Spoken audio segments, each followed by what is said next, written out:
الحمد لله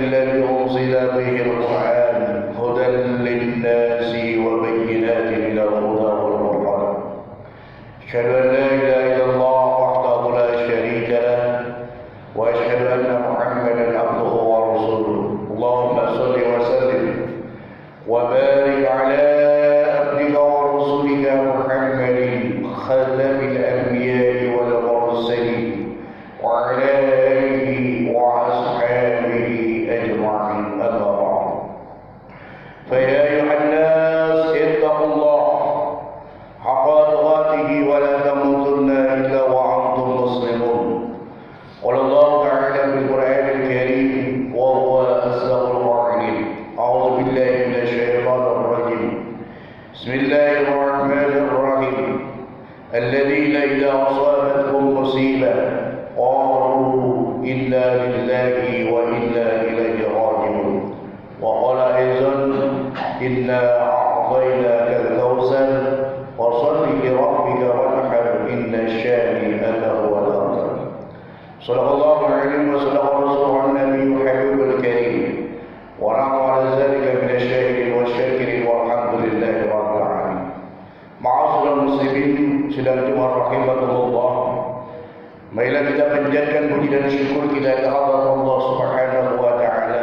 Bahwasanya Allah Subhanahu wa taala senantiasa memberikan kepada kita bermacam-macam kenikmatan, terutama nikmat iman dan Islam serta nikmat sehat wal afiat. Tentunya dengan kenikmatan itu Allah masih memberikan kekuatan kepada kita untuk melaksanakan salah satu kewajiban kita selaku seorang muslim, yakni melaksanakan salat Jumat di masjid yang kita cintai, dengan harapan mudah-mudahan seluruh aktivitas ibadah kita diterima oleh Allah Subhanahu wa taala. Amin ya rabbal alamin.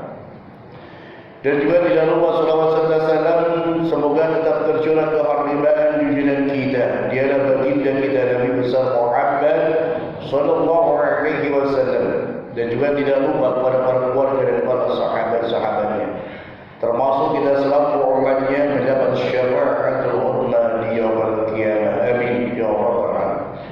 Ma'asyiral muslimin rahimakumullah, dari mimbar yang mulia ini saya selaku khatib berwasiat, khususnya kepada pribadi saya, umumnya kepada jamaah sekalian, marilah kita bersama-sama untuk meningkatkan keimanan dan ketakwaan kita kepada Allah Subhanahu wa taala dengan sebaik-baiknya takwa, yakni imtisal awamirillah wa ijtinabun nawahi, menjalankan segala apa yang diperintahkan oleh Allah Subhanahu wa taala dan menjauhi segala larangannya. Karena dengan keimanan dan ketakwaan kita kepada Allah Subhanahu wa taala, niscaya kita akan mendapatkan kebahagiaan dunia dan akhirat.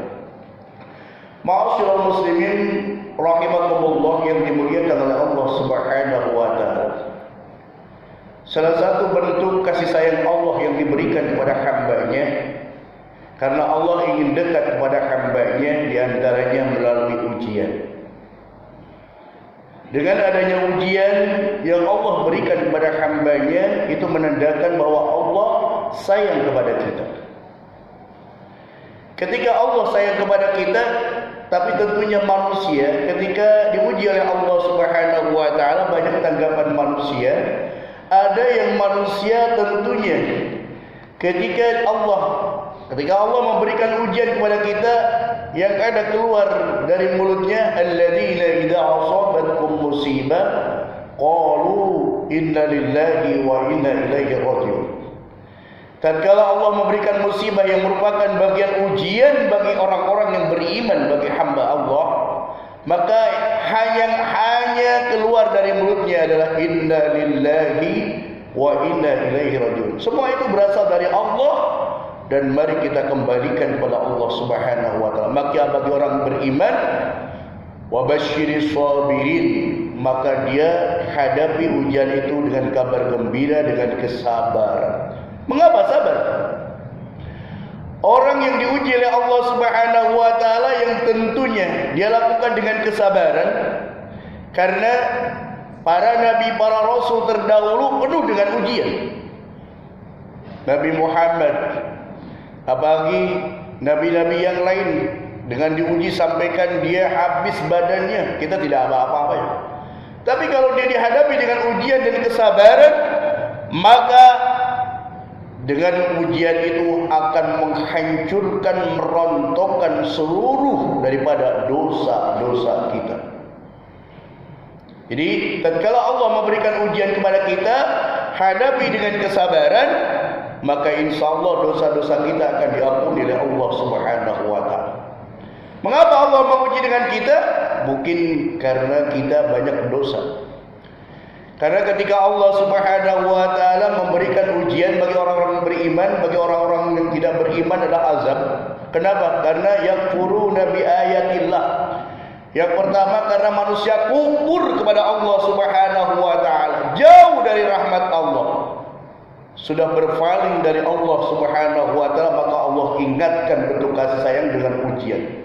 Ketika diuji manusia, kalau dia menyadari muhasabah, maka ketika dia sembuh, terlewati dengan ujian itu, maka dia semakin mendekatkan diri kepada Allah Subhanahu wa ta'ala. Tapi bagi orang-orang yang tentunya jauh dari hidayah, semakin diuji, semakin bukannya sabar, al-subaha, maka kematiannya pun dalam keadaan azab. Na'udzubillah, summa na'udzubillah. Itulah ujian yang Allah berikan. Banyak manusia yang ingat karena Allah berikan ujian bentuk musibah. Kita nggak tahu, padahal kenikmatan pun adalah merupakan ujian. Kita tidak seberapa diuji oleh Allah Subhanahu wa ta'ala keimanan kita. Bagaimana? Mungkin dengan Nabi Allah Ibrahim alaihissalam sedikit kita masuk, karena kita masih dalam hadis tasdik terakhir.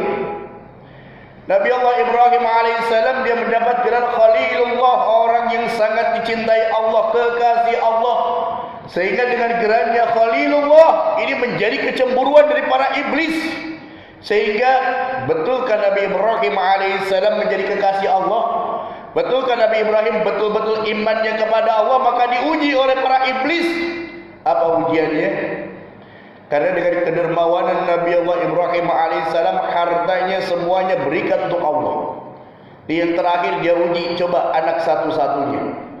Maka datanglah wahyu melalui mimpi, dan akhirnya ternyata Nabi Allah Ibrahim alaihissalam, walaupun dia harus mengorbankan anaknya Nabi Allah Ismail alaihissalam, karena ini ada perintah Allah untuk menguji keimanannya, dia laksanakan. Tapi apa yang terjadi 10 Zulhijjah? Ternyata yang disembelih bukan Allah Ismail alaihissalam, tetapi adalah seekor kambing. Ini apa? Itu semua hanya ujian untuk menguji manusia. Allah tidak akan membinasakan manusia. Dan kita pun sudah diuji oleh Allah dengan harta kita. Apakah kita lebih mencintai Allah dan Rasulnya dibandingkan dengan harta kita? Kita hanya harta. Nabi Allah Ibrahim alaihissalam bukan hanya sekedar harta, tapi keluarganya yang harus kurbankan. Bersyukurlah hamba-hamba Allah Subhanahu wa ta'ala yang kemarin sudah menyembelih oleh kambing atau sapi, itu sudah membuktikan bahwa kita lebih mencintai Allah dibandingkan dengan hartanya, dibandingkan dengan harta kita. Itulah salah satu ujian dari Allah Subhanahu wa ta'ala. Tapi jangan khawatir, saudara-saudara kita yang belum kemarin berkorban, nih planning tahun dari sekarang ini. Mulai tiap bulan menyisihkan sebagian hartanya, masa insya Allah. Walaupun lihat pandemi saat sekarang ini dengan COVID-19 tidak mengurungkan niat masyarakat untuk berkorban. Coba lihat, bahkan ada masjid yang tidak menerima karena kebanyakan. Subhanallah. Itu menandakan bahwa manusia, orang-orang Islam sekarang ini sudah mulai sadar tentang perintah Allah Subhanahu wa ta'ala, apalagi di masa pandemi saat sekarang ini. Ini sangat dibutuhkan. Ta'awun kita, saling tolong menolong kita di antara kita sesama. Banyak saudara kita yang di PHK, apalagi dengan PPKM sekarang ini, dengan adanya penyekatan tidak bekerja dan sebagainya. Nah, pengorbanan kita, perhatikan para tetangga kita. Kurban itu hanya sekedar simbol, tapi bagaimana kita berkorban harta kita untuk saudara-saudara kita yang saat ini sangat dibutuhkan oleh mereka. Yang terakhir, dalam masa pandemi kita, 2 hal yang perlu kita perhatikan. Yang pertama, iman. Kenapa iman? Ingat, semuanya akan mati. Kullu nafsin za'iqatul maut. Walaupun saat sekarang ini Kalau kita lihat statistik tiap hari, wah kematian. Ini malaikat Israel cukup sibuk mencabut nyawa. Tapi semuanya sudah Allah berikan tiket kematian kepada kita semua. Tapi Allah rahasiakan kapan waktunya, kapan harinya, kapan bulannya. Kalau Allah sudah menentukan takdir, jangankan yang sudah tua, jangankan yang sudah sakit baru lahir pun Allah cabut. Kau usah khawatir. Yang sehat pun bisa meninggal dunia. Belum tentu yang sakit pun meninggal dunia. Belum tentu yang COVID pun meninggal dunia. Tapi yang terpenting bagi kita, tanamkan iman kita bahwa kematian itu adalah merupakan dari Allah Subhanahu wa ta'ala, dan semuanya pasti akan mati. Kita ingin masuk surga harus mati dulu. Yang terpenting bagi kita apa? Persiapkan setelah kematian itu. Jangan sampai gara-gara pandemi kita gak sholat, gak ngaji. Justru itu, kita seharusnya sama pandemi ini harus terus meningkatkan iman dan takwa kita kepada Allah. Perbanyak zikir. Kenapa? Dengan berzikir, ala bizikrillahi tatma'innul qulub. Dengan berzikir hati kita tenang. Kalau hati kita tenang, tidak akan stres, gampang COVID tidak akan masuk. Karena penyakit itu karena pikiran. Apalagi sekarang mikirin beras, mikirin tidak kerja. Akhirnya apa? Yang terjadi imunnya turun. Kalau sudah imun turun, gampang kita terserang penyakit. Tapi kalau kita iman kita teguh, kita punya Allah, berusaha maksimal mungkin, perbanyak zikir kepada Allah, hati kita tenang, insya Allah terbebas dari penyakit tersebut. Yang kedua, perbanyak Al-Quran. Tiada obat yang sangat mampu. Karena yang memberitakan ini, yang memberitahukan itu bukan manusia, tapi yang membuat manusia melalui Al-Quran. Siapa? Allah Subhanahu wa ta'ala. Wa yunazzilu minal Qur'an ma huwa shifaa'u wa rahmah. Ma huwa shifaa'u wa rahmatun lil mu'minin.